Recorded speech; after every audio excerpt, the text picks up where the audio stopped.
মৰমৰ দশম শ্ৰেণীৰ ছাত্ৰ ছাত্ৰীসকল, উচেন মংগললৈ তোমালোকক স্বাগতম জনাইছোঁ। মই আজি সাধাৰণ বিজ্ঞানৰ নিয়ন্ত্ৰণ আৰু সমন্বয় নামৰ পাঠটিৰ কিছু প্ৰশ্নৰ উত্তৰ আলোচনা কৰিম। প্ৰথমতে মই পাঠ্যপুথিত থকা প্ৰশ্নবিলাকৰ উত্তৰ আলোচনা কৰিম। তাৰপিছত বিগত HSLC পৰীক্ষাত অহা প্ৰশ্নবিলাকৰ কথা আলোচনা কৰিম। এতিয়া মই ইয়াতে নিয়ন্ত্ৰণ আৰু সমন্বয় নামৰ পাঠটিৰ আগতে এটা ভিডিঅ' তোমালোকৰ বাবে দিছিলোঁ। সেই ভিডিঅ'টোৰ লগত আজিৰ কথাখিনি সম্পূৰ্ণ লিংক আছে। সেই ভিডিঅ'টোত মই যিখিনি কনচেপ্ট তোমালোকক দিবলৈ চেষ্টা কৰিছিলোঁ, সেই কনচেপ্টখিনিৰ পৰাই তাৰমানে আজি প্ৰশ্নখিনি থাকিব। ইয়াৰ পিছত আৰু পৰৱৰ্তী ভিডিঅ'ত আমি যি আলোচনা কৰিম, আকৌ পৰৱৰ্তী প্ৰশ্নবিলাকৰ কথা আমি পিছত আলোচনা কৰিম। এতিয়া প্ৰথমতে মই পাঠ্যপুথিত থকা প্ৰশ্নবিলাকৰ কথা আলোচনা কৰিম। পাঠ্যপুথিত থকা প্ৰশ্নখিনি আলোচনা কৰা হোৱাৰ পিছতেই মই HSLC পৰীক্ষাত অহা প্ৰশ্নবিলাক আলোচনা কৰিম। পাঠ্যপুথিৰ প্ৰশ্নবিলাক মই লিখি আৰু সময় নষ্ট নকৰোঁ। 119 পেজ নম্বৰ, প্ৰতিক্ৰিয়া আৰু খোজ কৰাৰ মাজত পাৰ্থক্য। 119 পেজ নম্বৰত আছে পাঠ্যপুথিৰ 1 নম্বৰ প্ৰশ্ন, প্ৰতিক্ৰিয়া আৰু খোজ কৰাৰ মাজত পাৰ্থক্য। প্ৰতিক্ৰিয়া আৰু খোজ কৰাৰ মাজত পাৰ্থক্য। ইতিমধ্যে মই আগৰ ভিডিঅ'ত তোমালোকক প্ৰতিক্ৰিয়া কাক বোলে ভালদৰে বুজাই দিছোঁ। প্ৰতিক্ৰিয়া, ইয়াতে প্ৰতিক্ৰিয়াৰ কথাবিলাক লিখিব লাগিব, ইয়াতে খোজ কৰাৰ কথাবিলাক লিখিব লাগিব। তেতিয়া পাৰ্থক্যটো ধুনীয়াকৈ স্পষ্ট হৈ ওলাই পৰিব। 1 নম্বৰ, ইয়াতে প্ৰতিক্ৰিয়াৰ কথা লিখিম। উদ্দীপনাৰ প্ৰতি আমাৰ শৰীৰে স্বতঃস্ফূৰ্ত আৰু দ্ৰুতভাৱে জনোৱা সঁহাৰি বা ক্ৰিয়াক প্ৰতিক্ৰিয়া বোলে। অভিজ্ঞতাৰ পৰা শিকি লৈ অৰ্জন কৰা ক্ৰিয়া হ'ল খোজ কৰা ক্ৰিয়া। 2 নম্বৰ, প্ৰতিক্ৰিয়াত লিখিব লাগিব এইটো এটা অনৈচ্ছিক ক্ৰিয়া। খোজ কৰাত লিখিব লাগিব এইটো এটা ঐচ্ছিক ক্ৰিয়া। অনৈচ্ছিক ক্ৰিয়া মানে আমাৰ ইচ্ছাৰ অধীন নহয়, প্ৰতিক্ৰিয়াটো স্বয়ংক্ৰিয়ভাৱে ঘটি থাকে, আৰু খোজ কৰাটো আমি ইচ্ছা অনুসৰি খোজ কাঢ়োঁ। 3 নম্বৰ, প্ৰতিক্ৰিয়া স্নায়ুৰজ্জুৰ দ্বাৰা নিয়ন্ত্ৰিত হয়। খোজ কৰা পশ্চাৎ মস্তিষ্কৰ চেৰিবেলাম নামৰ অংশৰ দ্বাৰা নিয়ন্ত্ৰিত হয়। 4 নম্বৰ, প্ৰতিক্ৰিয়াৰ বেগ বা প্ৰাবল্য ইচ্ছা অনুসৰি সলনি কৰিব নোৱাৰি। খোজ কঢ়াৰ বেগ বা প্ৰাবল্য ইচ্ছা অনুসৰি সলনি কৰিব পাৰি। আমি ইচ্ছা কৰিলে বেগাই খোজ কাঢ়িব পাৰোঁ, ইচ্ছা কৰিলে আমি লাহে লাহে খোজ কাঢ়িব পাৰোঁ। কিন্তু প্ৰতিক্ৰিয়াৰ যিবিলাক কাম, সেই প্ৰতিক্ৰিয়াৰ কামবিলাক আমি ইচ্ছা কৰিলেও স্পীডত কৰিব নোৱাৰোঁ, ইচ্ছা কৰিলেও লাহে লাহে কৰিব নোৱাৰোঁ, কাৰণ সেইটো আমাৰ স্নায়ুৰজ্জুৱে স্বয়ংক্ৰিয়ভাৱে কৰে। 2 নম্বৰ প্ৰশ্ন, দুটা নিউৰনৰ মাজৰ সংযোগী পথ বা চাইনেপছত কি ঘটে? প্ৰথমতে তোমালোকক মই প্ৰশ্নটোৰ উত্তৰ দিয়াৰ আগতে চাইনেপছ কি বস্তু অকণমান মনত পেলাই দিব খুজিছোঁ। দুটা নিউৰনৰ মাজৰ, এই এটা নিউৰন, এই এটা নিউৰন, এই দুটা নিউৰনৰ মাজৰ খালী ঠাইখিনিক, সামান্য খালী ঠাইখিনিক চাইনেপছ বোলে। চাইনেপছে সদায় এটা একমুখী ভাল্বৰ কাম কৰে। একমুখী ভাল্ব, এইবিলাক প্ৰশ্নটোৰ উত্তৰত লিখিব নালাগে, মই বুজাই দি লওঁ, তাৰপিছত প্ৰশ্নটোৰ উত্তৰ কৰি আছোঁ মই। একমুখী ভাল্ব মানে কি? এই প্ৰবাহটো একফালৰ পৰা যাব দিয়ে। যেনে আমাৰ চাইকেলবিলাকৰ চকাটোত, গাড়ীবিলাকৰ চকাত এটা ভাল্ব থাকে। আমাৰ মানুহে সাধাৰণতে ভল্ভ টিউব বুলি কয়, ভল্ভ টিউব নহয় আচলতে, ভাল্ভ টিউব। ভাল্ভ টিউব, এই ভাল্ভ টিউবে কি কৰে? চাইকেলখনৰ চকাটোৰ ভাল্ভ টিউবে কি কৰে? ভাল্ভ টিউবে তাৰমানে চাইকেলখনৰ চকাটোৰ ভিতৰত বতাহ বা বায়ু সোমাবলৈ দিয়ে, কিন্তু ওলাই আহিব নিদিয়ে। তাৰমানে একমুখী কৰে, বতাহৰ প্ৰবাহটো একমুখী কৰে, বতাহটো সোমাব দিয়ে, বতাহটো ওলাব নিদিয়ে। ইয়াতো ঠিক তেনেকৈ যিটো স্নায়ু প্ৰবাহ, যিটো বাৰ্তাটো চাইনেপছে সদায় ইফালৰ পৰা, একচনৰ পৰা পৰৱৰ্তী নিউৰনৰ ডেনড্ৰাইটলৈ পঠিয়াই দিয়ে, কিন্তু ওলোটাকৈ নাহে। সেইকাৰণে ইয়াক একমুখী ভাল্ব বুলি কয়, একমুখী ভাল্ব। এতিয়া প্ৰশ্নটোৰ উত্তৰলৈকে যাম। প্ৰশ্নটো আৰম্ভ কৰিছোঁ মই।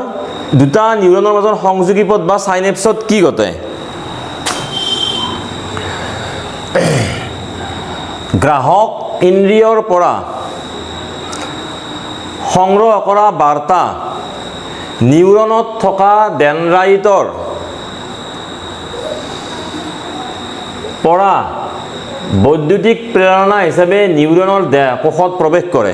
দেহ কোষৰ পৰা বৈদ্যুতিক প্ৰেৰণাটো এক্সনডালৰ প্ৰান্তীয় শাখালৈ যায় আৰু এক্সনডালৰ প্ৰান্তীয় শাখাত বৈদ্যুতিক প্ৰেৰণাটোৱে সামান্য ৰাসায়নিক পদাৰ্থ নিউৰো ট্ৰেন্সমিটাৰ চাইনেপছলৈ প্ৰেৰণ কৰে।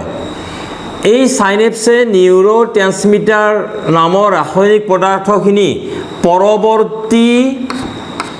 পৰৱৰ্তী বা পিছৰ নিউৰনৰ ডেনড্ৰাইটত বৈদ্যুতিক প্ৰেৰণাৰ সৃষ্টি কৰে।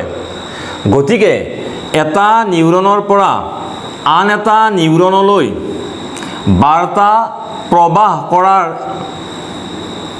গুৰুত্বপূৰ্ণ ভূমিকা চাইনেপছে পালন কৰে। চাইনেপছে একমুখী ভালভৰ কাম কৰে। সি এটা নিউৰনৰ এক্সনৰ পৰা পৰৱৰ্তী নিউৰনৰ ডেনড্ৰাইটলৈ বাৰ্তাসমূহ প্ৰেৰণ কৰে নিউৰো ট্ৰেন্সমিটাৰ নামৰ ৰাসায়নিক পদাৰ্থৰ জৰিয়তে। মগজুৰ কোন অংশই দেহ লৰচৰ আৰু সমতা ৰক্ষা কৰাত অংশ লয়? মগজুৰ চেৰিবেলাম নামৰ অংশই দেহ লৰচৰ আৰু সমতা ৰক্ষা কৰাত অংশ লয়। প্ৰশ্নটো কেতিয়াবা এনেকুৱা আহিব পাৰে, চেৰিবেলামৰ কাম কি? চেৰিবেলামৰ কাম কি বুলি আহিলে এই বাক্যটোকে লিখিব পাৰি, দেহ লৰচৰ আৰু সমতা ৰক্ষা কৰাত গুৰুত্বপূৰ্ণ ভূমিকা লয়। আমি ধূপকাঠিৰ গোন্ধ কেনেকৈ পাওঁ? আমাৰ মস্তিষ্কত গোন্ধ বিশ্লেষণ কৰা কিছু ঠাই আছে মস্তিষ্কৰ চেৰিবেলাম নামৰ অংশত। আকৌ কৈছোঁ মই, আমাৰ মস্তিষ্কৰ চেৰিবেলাম নামৰ আমাৰ মস্তিষ্কৰ চেৰিব্ৰাম নামৰ অংশত, চেৰিবেলাম নহয় দেই, মোৰ ভুল হৈছে, আমাৰ মস্তিষ্কৰ চেৰিব্ৰাম নামৰ অংশত গোন্ধ বিশ্লেষণ কৰা ঠাই আছে। আমাৰ নাকত ঘ্ৰাণ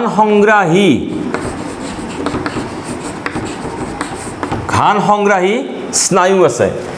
ঘ্ৰাণ সংগ্ৰাহী স্নায়ুৱে ধূপকাঠিৰ গোন্ধৰ উদ্দীপনাটো সংগ্ৰহ কৰি ডেনড্ৰাইটক যোগান ধৰে। ডেনড্ৰাইটে বৈদ্যুতিক প্ৰেৰণা হিচাপে দেহকোষলৈ পঠিয়াই দিয়ে। দেহকোষৰ পৰা বৈদ্যুতিক প্ৰেৰণাটো এক্সনৰ মাজেদি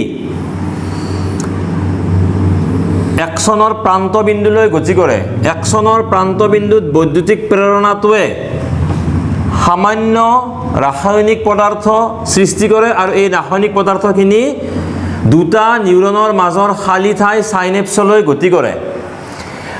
এই ৰাসায়নিক পদাৰ্থখিনি পৰৱৰ্তী নিউৰনৰ ডেনড্ৰাইটৰ পৰা বৈদ্যুতিক প্ৰেৰণা হৈ পুনৰ ওলাই গৈ বাৰ্তাটো মস্তিষ্কলৈ প্ৰেৰণ কৰে। মস্তিষ্কত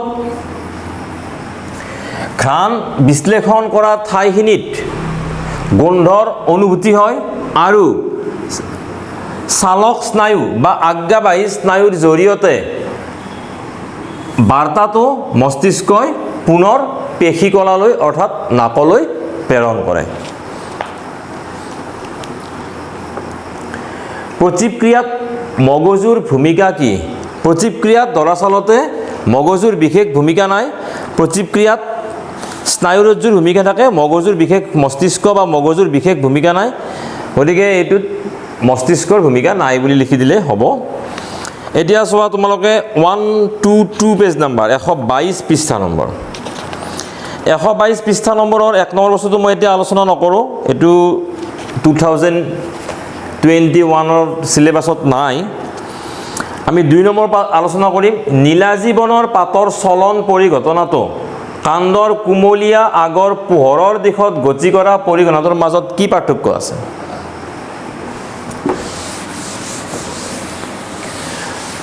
নীলাজীবনৰ মই আগৰ ভিডিঅ'টোত কৈছোঁ, আগৰ ভিডিঅ'টো চাব লাগিব। প্ৰশ্নবিলাকৰ উত্তৰ বুজি পাব লাগিলে আগৰ ভিডিঅ'টো চাব লাগিব নীলাজী বনৰ পাতৰ চলন হ'ল স্বতন্ত্ৰ চলন ইয়াত লিখি দিবা এনেকৈ লিখি দিবা নীলাজী বনৰ পাতৰ চলন ইয়াত লিখি দিবা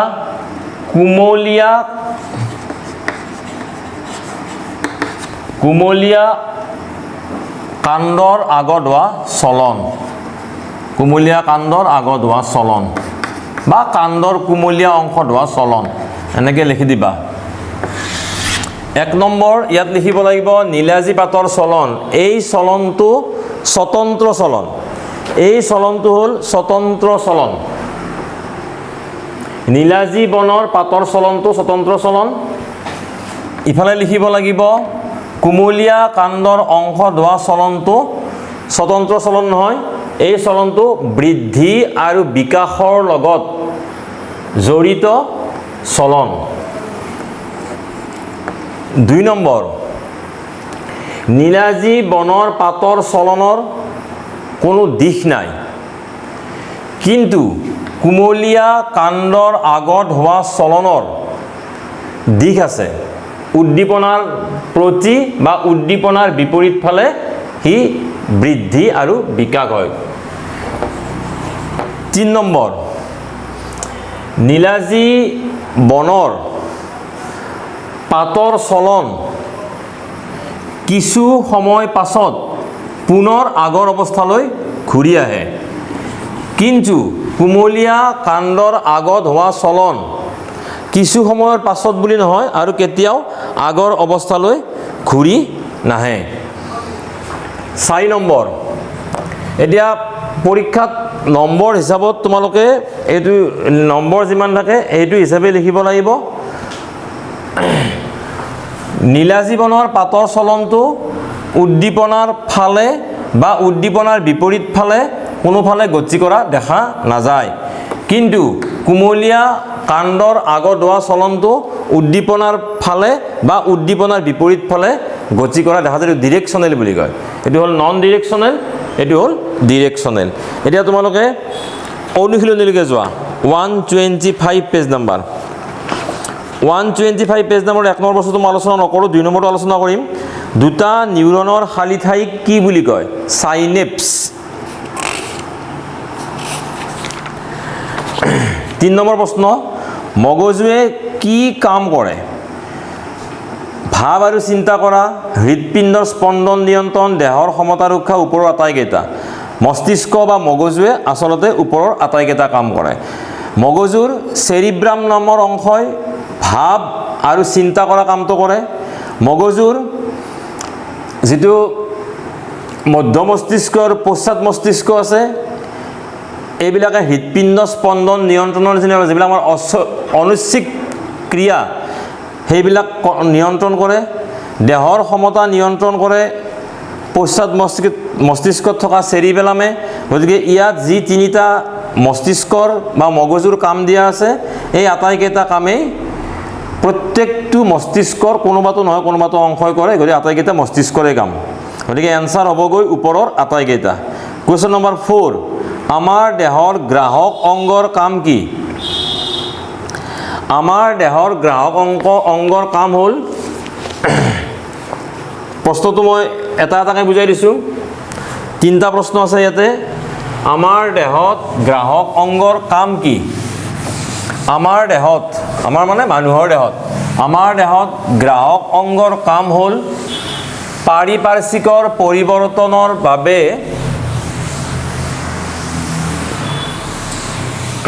জনোৱা সঁহাৰি বা উদ্দীপনা আমাৰ দেহৰ গ্ৰাহক অংগৰ কাম হ'ল পাৰিপাৰ্শ্বিকৰ পৰিৱৰ্তনৰ প্ৰতি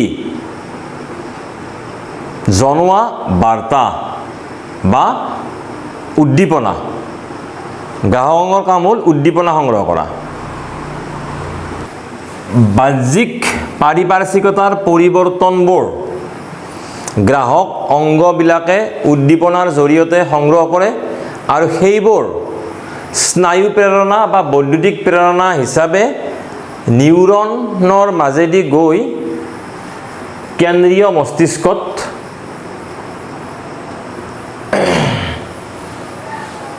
অনুভূতি জন্মায় কেন্দ্ৰীয় মস্তিষ্কত। কেন্দ্ৰীয় মস্তিষ্কৰ পৰা সেইটো আকৌ চালক অংগৰ জৰিয়তে নিৰ্দেশ হিচাপে আহে। গতিকে প্ৰথম প্ৰশ্নটো হ'ল আমাৰ দেহত গ্ৰাহক অংগৰ কাম কি? আমাৰ দেহত গ্ৰাহক অংগৰ কাম হ'ল দুটা। এক নম্বৰ, পাৰিপাৰ্শ্বিকৰ পৰিৱৰ্তনৰ পৰা বাতৰি সংগ্ৰহ কৰা, আৰু 2 নম্বৰ কামটো হ'ল সেই বাৰ্তাটো কেন্দ্ৰীয় মস্তিষ্কলৈ প্ৰেৰণ কৰা নিউৰনৰ মাধ্যমেদি। 2 নম্বৰ প্ৰশ্নটো হ'ল গ্ৰাহক অংগই যথোপযুক্ত কাম নকৰিলে কেনে পৰিস্থিতি হ'ব ভাবাচোন। গ্ৰাহক অংগই যথোপযুক্তভাৱে কাম নকৰিলে আমাৰ শৰীৰত সৃষ্টি হোৱা যিকোনো উদ্দীপনাৰ বাৰ্তা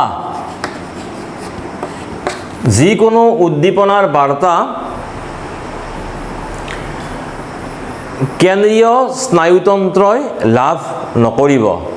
ফলত তাৰ ওপৰত, সেই উদ্দীপনাৰ ওপৰত বাৰ্তাটো চালি জাৰি চাই সঁহাৰি জনাব নোৱাৰিব। গতিকে গ্ৰাহক অংগই যথোপযুক্তভাৱে কাম নকৰিলে বিপদজনক পৰিস্থিতি বা দুৰ্ঘটনাৰ দৰে সমস্যা সৃষ্টি হ'ব পাৰে। এটা উদাহৰণেদি কথাটো বুজাই দিয়া হওক। ধৰা হ'ল এখন গৰম প্লেটত মোৰ হাতখন লাগিল। যদি মোৰ গ্ৰাহক অংগই কাম নকৰে তেন্তে গৰম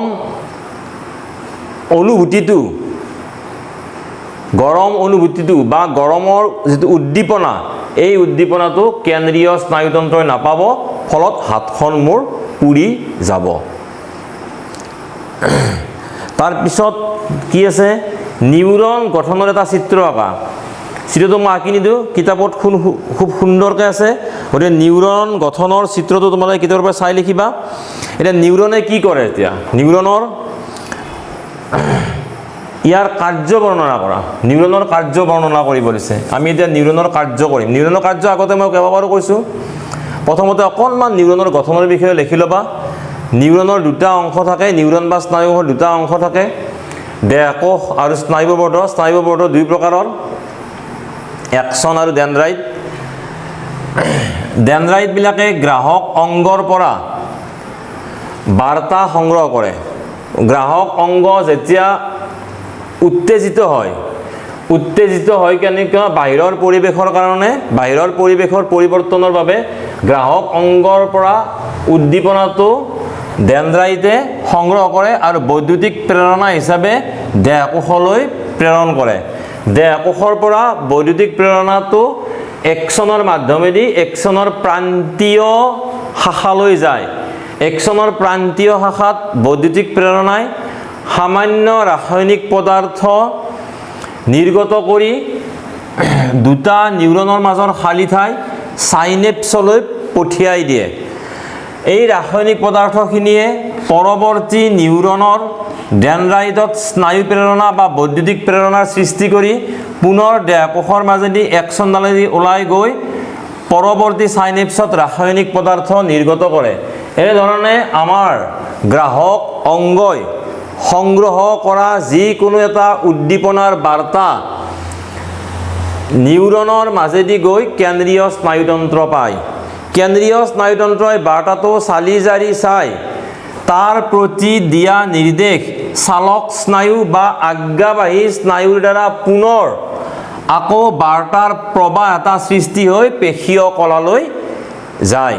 গতিকে আমাৰ দেহত নিউৰনৰ কাম হ'ল যিকোনো এটা উদ্দীপনাৰ বাৰ্তা কেন্দ্ৰীয় মস্তিষ্কলৈ প্ৰেৰণ কৰা আৰু কেন্দ্ৰীয় মস্তিষ্কৰ পৰা পোৱা নিৰ্দেশ পেশীয় কলালৈ প্ৰেৰণ কৰা। তাৰপিছত স্নায়ুৰজ্জুত আঘাত হ'লে কেনে বাৰ্তাত ব্যাঘাত ঘটে? স্নায়ুৰজ্জুত যদি আঘাত হয়, স্নায়ুৰজ্জুৰ কি কাম?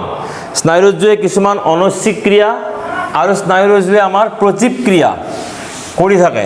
গতিকে স্নায়ুৰজ্জুত যেতিয়া ব্যাঘাত জন্মে তেতিয়া প্ৰচিপ ক্ৰিয়াবিলাক সংঘটিত নহয় আৰু কিছুমান অনুচিত ক্ৰিয়া সংঘটিত নহয়।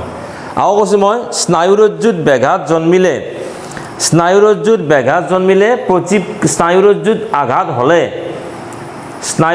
আঘাত হ'লে প্ৰচিপ ক্ৰিয়া ব্যাঘাত জন্মিব আৰু কিছুমান অনুচিত ক্ৰিয়াত ব্যাঘাত জন্মিব। ফলস্বৰূপে আমাৰ দেহটো কিছুমান বিপদজনক পৰিস্থিতিৰ সন্মুখীন হ'ব। কুৱেশ্যন নম্বৰ 9, জীৱদেহত নিয়ন্ত্ৰণ আৰু সমন্বয়ৰ কাৰণে কি প্ৰয়োজন? জীৱদেহৰ নিয়ন্ত্ৰণ আৰু সমন্বয়ৰ কাৰণে এটা সমন্বয় তন্ত্ৰৰ এটা সুসংগঠিত এটা সমন্বয় তন্ত্ৰৰ প্ৰয়োজন। সমন্বয় তন্ত্ৰ দুই প্ৰকাৰৰ, স্নায়ৱিক সমন্বয় আৰু ৰাসায়নিক সমন্বয়। স্নায়ৱিক সমন্বয় স্নায়ুকোষেৰে বাৰ্তা কেন্দ্ৰীয় মস্তিষ্কলৈ প্ৰেৰণ হয়। গ্ৰাহক অংগই সংগ্ৰহ কৰা যিকোনো বাৰ্তা কেন্দ্ৰীয় মস্তিষ্কলৈ বৈদ্যুতিক প্ৰেৰণা হিচাপে প্ৰেৰণ কৰাই হ'ল স্নায়ুকোষবিলাকৰ কাম।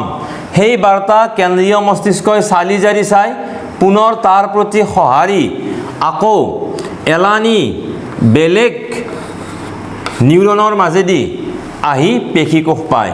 আমাৰ শৰীৰত দৰাচলতে কৌটি নিউৰন আছে, কৌটি নিউৰন আছে আমাৰ শৰীৰত।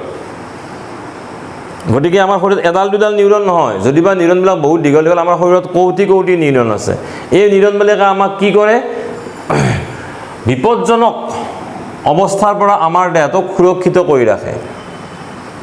বিভিন্ন ধৰণৰ অনুভূতি, বিভিন্ন ধৰণৰ উত্তেজনাবিলাক কেন্দ্ৰীয় মস্তিষ্কলৈ প্ৰেৰণ কৰে আৰু কেন্দ্ৰীয় মস্তিষ্কই জনোৱা সঁহাৰি পেশীয় কলালৈ লৈ অহাই হ'ল আমাৰ নিয়ন্ত্ৰণ আৰু সমন্বয় তন্ত্ৰৰ প্ৰধান কাম। তাৰপিছত আছে ঐচ্ছিক ক্ৰিয়া আৰু প্ৰচিপ ক্ৰিয়াৰ মাজত পাৰ্থক্য। ঐচ্ছিক ক্ৰিয়া ইচ্ছা অনুসৰি কৰা ক্ৰিয়া, নিজৰ ইচ্ছা অনুসৰি কৰা ক্ৰিয়া। প্ৰচিপ ক্ৰিয়া নিজৰ ইচ্ছা অনুসৰি কৰা ক্ৰিয়া নহয়, ই অনৈচ্ছিক ক্ৰিয়া। প্ৰচিপ ক্ৰিয়া হ'ল আমাৰ শৰীৰে উদ্দীপনা বা উত্তেজনাৰ প্ৰতি স্বতঃস্ফূৰ্ত আৰু দ্ৰুতভাৱে জনোৱা সঁহাৰি। ঐচ্ছিক ক্ৰিয়া মস্তিষ্কৰ দ্বাৰা পৰিচালিত হয়, প্ৰচিপ ক্ৰিয়া স্নায়ুৰজ্জুৰ দ্বাৰা পৰিচালিত হয়। ঐচ্ছিক ক্ৰিয়াৰ প্ৰাবল্য বৃদ্ধি কৰিব পাৰি বা হ্ৰাস কৰিব পাৰি, কিন্তু প্ৰচিপ ক্ৰিয়াৰ প্ৰাবল্য বৃদ্ধি কৰিব নোৱাৰি বা হ্ৰাস কৰিব নোৱাৰি। এটা উদাহৰণ দি দিবা। শৌচ কৰাটো ঐচ্ছিক ক্ৰিয়া, গৰম প্লেটত হাতখন লাগিল, হাতখন তৎক্ষণাত লৈ অহাটো শৌচ কৰাটো ঐচ্ছিক ক্ৰিয়া, গৰম প্লেটত হাত এখন পৰিল হাতখনত তৎক্ষণাত লৈ অহাটো প্ৰচিপ ক্ৰিয়া। বা চকুত এটা উজ্জ্বল পোহৰ পৰাৰ লগে লগে চকুটো মুদি দিয়াটো প্ৰচিপ ক্ৰিয়া। গতিকে এনেকুৱা 4টা পাৰ্থক্য লিখিবা। কিন্তু এইখিনি তোমালোকক এটা বিশেষ কথা কওঁ, এই প্ৰশ্নটো কিন্তু ইংৰাজী কিতাপত অনৈচ্ছিক ক্ৰিয়া আৰু প্ৰচিপ ক্ৰিয়াৰ পাৰ্থক্য আছে। তোমালোকৰ কিতাপত ঐচ্ছিক ঐচ্ছিক মানে ভলেণ্টাৰী এক্টিভিটি আৰু অনৈচ্ছিক ক্ৰিয়া, তোমালোকৰ কিতাপত ঐচ্ছিক ক্ৰিয়া আৰু প্ৰচিপ ক্ৰিয়া আছে, কিন্তু ইংৰাজী মাধ্যমৰ কিতাপবিলাকত এইটো অনৈচ্ছিক ক্ৰিয়া আৰু প্ৰচিপ ক্ৰিয়াৰ পাৰ্থক্য আছে। গতিকে তোমালোকে অনৈচ্ছিক ক্ৰিয়া আৰু প্ৰচিপ ক্ৰিয়াৰ পাৰ্থক্যটো চাই থৈ দিবা। তাৰপিছত কুৱেশ্যন নম্বৰ 11টো বাৰু বৰ্তমান নালাগে, পিছত মই আলোচনা কৰিম। 12 নীলাজী বনৰ পাতৰ চলনৰ লগত আমাৰ ভৰিৰ চলনৰ আচৰণৰ পাৰ্থক্য কি? নীলাজী বনৰ পাতৰ চলন, নীলাজী বনৰ পাতৰ চলন নীলাজী বনৰ পাতৰ গুৰিত থকা পানীৰ তাৰতম্যৰ বাবে হয় আৰু ভৰিৰ চলনৰ ক্ৰিয়া ভৰিৰ পেশীকোষত থকা এক বিশেষ ধৰণৰ প্ৰটিনৰ আকৃতিৰ সালসলনিৰ বাবে হয়। 2 নম্বৰ নীলাজী বনৰ কি আছিলে নীলাজী বনৰ পাতৰ চলনৰ লগত জড়িত কোষবোৰ সাধাৰণ কোষ। নীলাজী বনৰ পাতৰ লগত জড়িত চলনৰ যিবিলাক কোষ সেই কোষবিলাক হ'ল সাধাৰণ কোষ। ভৰিৰ চলনৰ লগত জড়িত কোষবোৰ হ'ল স্নায়ু কোষ। সেইবিলাক হ'ল স্নায়ু কোষ আৰু সেইবিলাক আৰু আগৰ এইবিলাক হ'ল সাধাৰণ কোষ। এই দুটা পাৰ্থক্য ভালকৈ লিখি দিলে এইটো হৈ যাব, এইটো ইমান কথা নাই। এইবিলাক মানে আমাৰ উদ্দীপনাটো বাহিৰৰ পৰা আহে, স্পৰ্শ উদ্দীপনা হয়, আৰু যিটো ভৰিৰ চলন সেইটো বাৰ্তাটো মস্তিষ্কৰ পৰা হয়, মস্তিষ্কৰ দ্বাৰা পৰিচালিত হয়। এতিয়া আমি বিগত 6 বছৰত HSLC পৰীক্ষাত কি প্ৰশ্ন আহিল সেই প্ৰশ্নবিলাকৰ উত্তৰ আলোচনা কৰিম। মই প্ৰশ্নবিলাক লিখি দি নাথাকোঁ, প্ৰশ্নবিলাক লিখি দিলে ভিডিঅ'টো অযথা বহুত দীঘল হৈ যাব। প্ৰশ্নবিলাক মই কৈ যাম, উত্তৰবিলাকো কৈ যাম। এইটো হৈছে 2016 MCQ আৰু 2019ত আহিছে। মস্তিষ্কৰ যি অংশই দেহৰ সমতা আৰু ভংগিমা নিয়ন্ত্ৰণৰ বাবে দায়ী সেই অংশ A চেৰিবেলাম, B medulla, C ponds আৰু D চেৰিব্ৰাম। এনচাৰ হ'বগৈ চেৰিবেলাম। চেৰিবেলামে আমাৰ দেহৰ সমতা আৰু ভংগিমা নিয়ন্ত্ৰণ কৰে, আৰু চেৰিব্ৰামে চিন্তা ভাৱনা এই কামটো চেৰিব্ৰামে কৰে। ভোক পিয়াহৰ অনুভূতি এইটো চেৰিব্ৰামে কৰে। চেৰিবেলাম বেলেগ, চেৰিব্ৰাম বেলেগ। আকৌ কৈছোঁ প্ৰশ্নটো মই, মস্তিষ্কৰ যি অংশই দেহৰ সমতা আৰু ভংগিমা নিয়ন্ত্ৰণৰ বাবে দায়ী সেই অংশ হ'ল চেৰিবেলাম। 2018 এটা প্ৰশ্ন আহিছে, 2018 চাই লোৱা। ভোক আৰু পিয়াহ লগাৰ অনুভূতিৰ বাবে পৰিচালিত মস্তিষ্কৰ অংশটো হ'ল ভোক আৰু পিয়াহ লগাৰ অনুভূতিৰ বাবে পৰিচালিত মস্তিষ্কৰ অংশটো। এতিয়া এনচাৰ আছে প্ৰমস্তিষ্ক, মধ্য মস্তিষ্ক, পশ্চাৎ মস্তিষ্ক, হাইপোথেলামাছ। ইয়াৰে আমি লিখিব লাগিব প্ৰমস্তিষ্ক। যদি প্ৰমস্তিষ্ক নাথাকে চেৰিব্ৰাম বুলি থাকে, আমি চেৰিব্ৰাম লিখিব লাগিব, কাৰণ প্ৰমস্তিষ্কৰ মেইন অংশটোৱে হ'ল চেৰিব্ৰাম। প্ৰমস্তিষ্ক ভোক আৰু পিয়াহ লগাৰ অনুভূতিৰ পৰিচালিত অংশ। প্ৰমস্তিষ্ক অংশই ভোক আৰু পিয়াহ লগাৰ অনুভূতি আৰু চিন্তা ভাৱনা, আমাৰ যিবিলাক মেমৰি, এটা বহুত কাম, গৌণ সংগ্ৰহ কৰা, তাৰপিছত আমাৰ সোৱাদ সংগ্ৰহ কৰা, চকুৰ দেখা প্ৰক্ৰিয়াবিলাক চালি জাৰি চোৱা, চেৰিব্ৰামৰে প্ৰধান কামবিলাক। এতিয়া আমি আলোচনা কৰিম 2015ত আহিছিল এটা প্ৰশ্ন, 2 ধৰণৰ স্নায়ু প্ৰবৰ্ধৰ নাম লিখা, একচন আৰু ডেনড্ৰাইট। 2015ত আহিছিল এটা প্ৰশ্ন, 2 ধৰণৰ স্নায়ু প্ৰবৰ্ধৰ নাম লিখা। এনচাৰ লিখিব লাগিব একচন আৰু ডেনড্ৰাইট। 2017ত আহিছে 2 প্ৰকাৰৰ প্ৰান্তীয় স্নায়ু কি?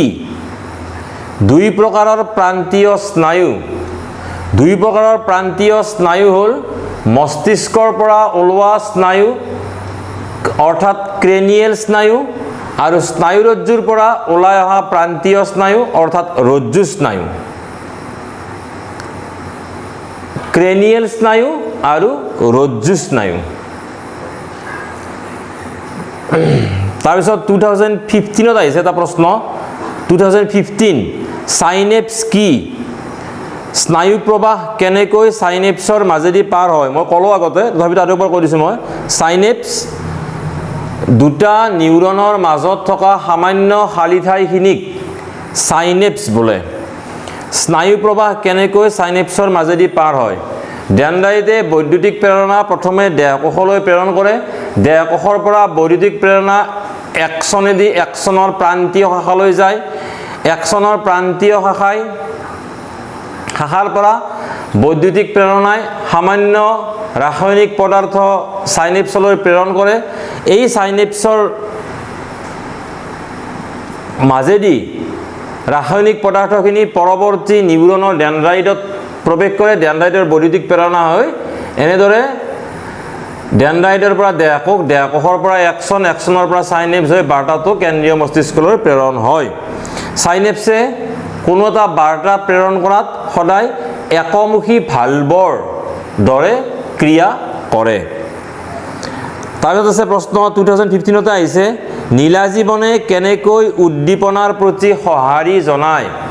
নীলাজীবনৰ গুৰিত পাতৰ গুৰিটো অলপ শকত আৰু এই পাতৰ গুৰিটোত পানী থকা বাবে পানীৰ চাপৰ কাৰণে নীলাজীবনৰ পাতবিলাক মেল খাই থাকে। আকৌ কৈছোঁ নীলাজীবনৰ পাতৰ গুৰিটো অলপ শকত আৰু এই শকত অংশত পানী থকা বাবে পানীৰ চাপৰ বাবে নীলাজীবনৰ পাতবোৰ মেল খাই থাকে। কোনো এটা উত্তেজনা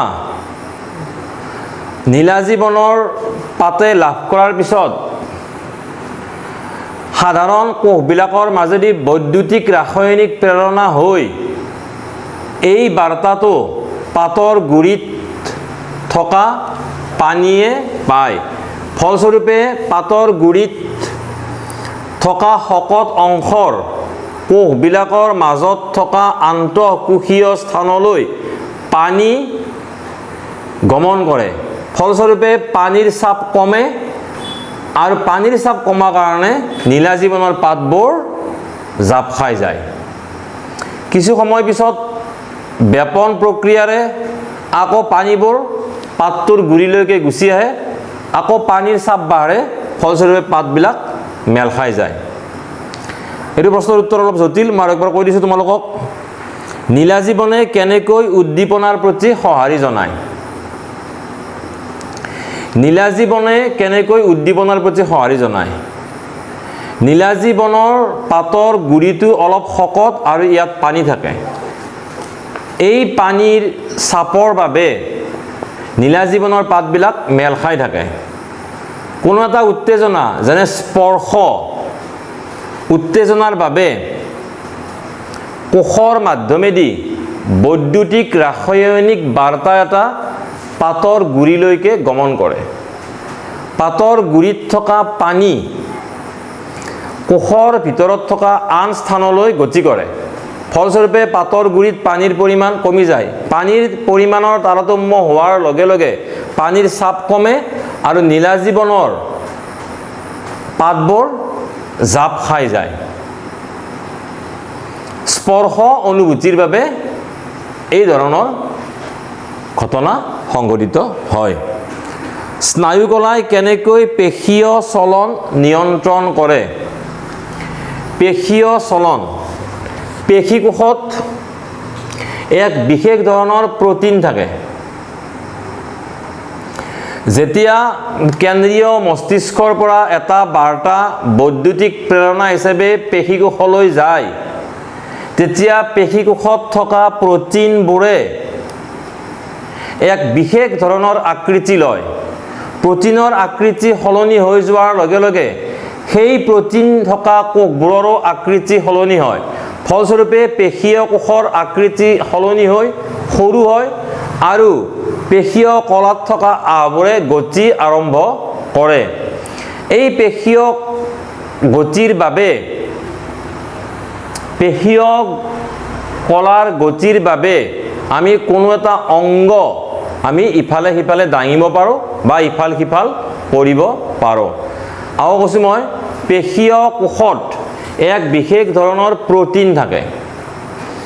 স্নায়ুতন্ত্ৰৰ কেন্দ্ৰীয় স্নায়ুতন্ত্ৰৰ পৰা প্ৰেৰণ কৰা বাৰ্তাত বৈদ্যুতিক প্ৰেৰণাই সেই প্ৰটিনবোৰৰ আকৃতি সলনি কৰে। প্ৰটিনৰ আকৃতি সলনি হোৱাৰ লগে লগে সেই প্ৰটিন থকা কোষবোৰৰ আকৃতি সলনি হৈ সৰু হৈ পেশীয় কলাত থকা আঁহবিলাকে গতি লাভ কৰে। এই গতিৰ ফলত পেশীয় কলাৰ চলন হয়। তাৰপিছত প্ৰশ্নটো আছে প্ৰতীক্ৰিয়া কি? প্ৰতীক্ৰিয়া কি আগতে বহুতবাৰ কৈছোঁ, আগৰ ভিডিঅ'টো কৈছোঁ, আকৌ এবাৰ কৈ দিছোঁ মই। প্ৰতীক্ৰিয়া হ'ল আমাৰ শৰীৰে কোনো উদ্দীপনাৰ প্ৰতি স্বয়ংক্ৰিয়ভাৱে আৰু দ্ৰুতভাৱে জনোৱা সঁহাৰি বা ক্ৰিয়া। প্ৰাণীৰ প্ৰতিধ্বনি কিয় সৃষ্টি হৈছে? প্ৰাণীৰ প্ৰতিধ্বনি কিয় সৃষ্টি হৈছে? প্ৰাণীৰ প্ৰতিধ্বনি সৃষ্টি হৈছে চিন্তা উদ্ৰেককাৰী প্ৰক্ৰিয়াৰ। চিন্তা উদ্ৰেককাৰী প্ৰক্ৰিয়া মানে কি? মস্তিষ্ক চিন্তা উদ্ৰেক, আমাৰ যি মস্তিষ্কই চিন্তা উদ্ৰেক কৰে, সেই মস্তিষ্কৰ প্ৰয়োগ নোহোৱাকৈ চিন্তা উদ্ৰেককাৰী প্ৰক্ৰিয়াৰ অবিহনে ক্ষিপ্ৰতাৰে কোনো কাৰ্য কৰিবলৈ প্ৰতিধ্বনিৰ সৃষ্টি হৈছে।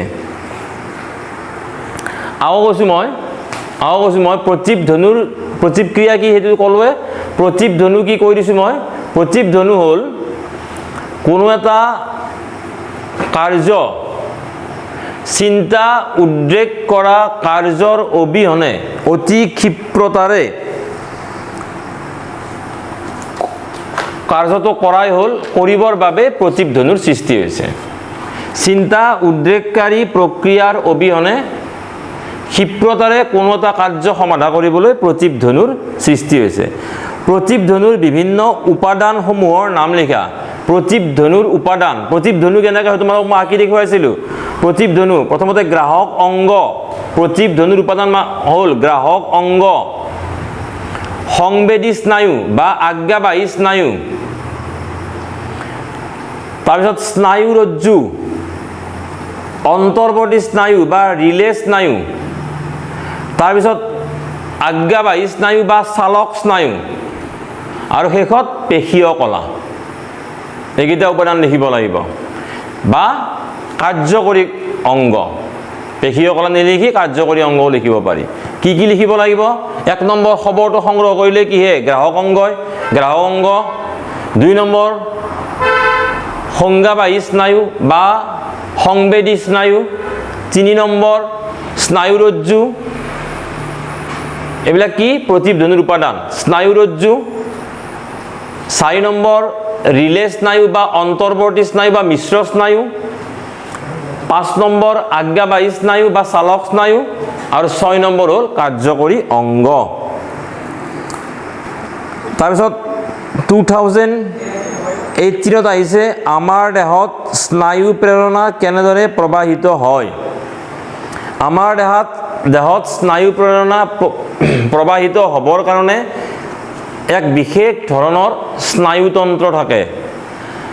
স্নায়ুকোষ হ'ল বা নিউৰনবোৰ হ'ল স্নায়ুতন্ত্ৰৰ কাৰ্যকৰী আৰু গঠনৰ একক। এই স্নায়ুতন্ত্ৰত এক বিশেষ ধৰণৰ প্ৰবৰ্ধ ডেনড্ৰাইট থাকে।